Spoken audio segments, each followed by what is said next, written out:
गरीब साध साध सब नेक हैं, आप अपनी ठोरे, जो सतलोक ले जाएंगे वो साधु कोई और।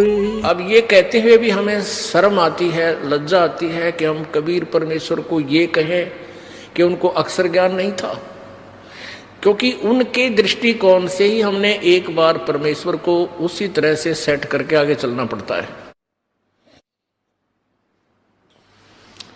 वो तो सब भाषाओं के ज्ञाता, सब अक्षरों के ज्ञाता, उनको कलम उठाने की आवश्यकता नहीं। वो जो चाहे जिस भाषा को अपनी शक्ति से, अपनी ईश्वरीय शक्ति से वो सब पढ़ सकते हैं, लिख सकते हैं। एक बार एक मंत्री को सजा देने के उद्देश्य से उसको राजा ने कहा कि उसमें एक बैलगाड़ी में लगभग सैकड़ों की संख्या में, हजारों की संख्या में ये पैड होती थी, बही बोलते थे पहले। एक बही होती थी, उसको ऐसे खोल दिया जाए तो लगभग 2-2.5 फुट का कागज बन जाता था। चौड़ाई उसकी 9 इंच फुट के आसपास होती थी। तो हजारों की संख्या में बही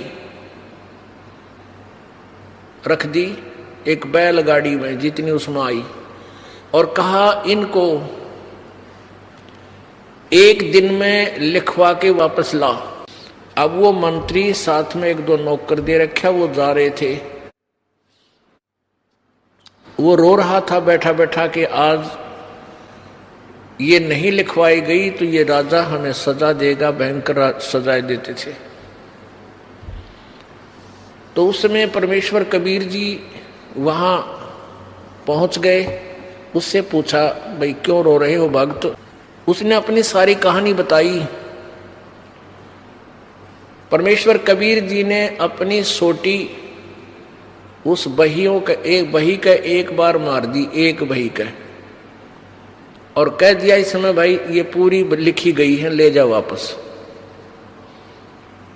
अब जो ही उस व्यक्ति ने खोल कर देखा, सभी बही भरी पड़ी है और इस कबीर वाणी से।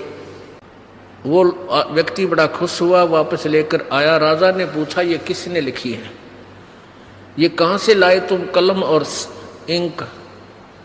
उसने बता दिया ऐसे ऐसे कबीर नाम का जुलाहा है, उसने ये एक सोटी लगाई थी और सारी लिखी गई। तो उस राजा ने अपने, वो मुसलमान धर्म से संबंधित था, अपने गुरु पीर बुलाए और कहा कि पढ़ कर देखो इसमें क्या लिखा है। तो कबीर वाणी के अंदर तो इन मुल्ला और काजियों को लताड़ रखा है, तो उन मुल्ला काजियों की वो सिट्टी फिट्टी गुम होगी। उन्होंने पर उस राजा से कहा कि इसके अंदर तो अपने हिंदू धर्म के विपरीत बहुत कुछ लिखा है, ये इसको समाप्त कर देना चाहिए। राजा ने वो सारी की सारी दरिया में डलवा दी। अपने आत्मा उस समर्थ की समर्थता को हम कहाँ तक जान सकते हैं? उस परमात्मा, वो परमात्मा सब भाषाओं के ज्ञाता है और वो परम परमेश्वर है। तो ये हमारे हृदय में, हम ये भी नहीं कह सकते कि वो परमात्मा अशिक्षित थे, अक्षर ज्ञानी युक्त नहीं थे। लेकिन उस समय हम ये मान लिया कि कबीर जी अक्षर ज्ञान नहीं जानते, और ये हमारे जो ब्राह्मण गुरु जी हैं ये संस्कृत भाषा के परिचित हैं, इसलिए कबीर जी जो बोल रहे हैं वेद ब्रह्मा विष्णु महेश आदि के विषय में ये गलत है। तो ये धारणा अभी तक बनी हुई थी। इसी कारण से इन नकली डुप्लीकेट ऋषि और गुरुओं ने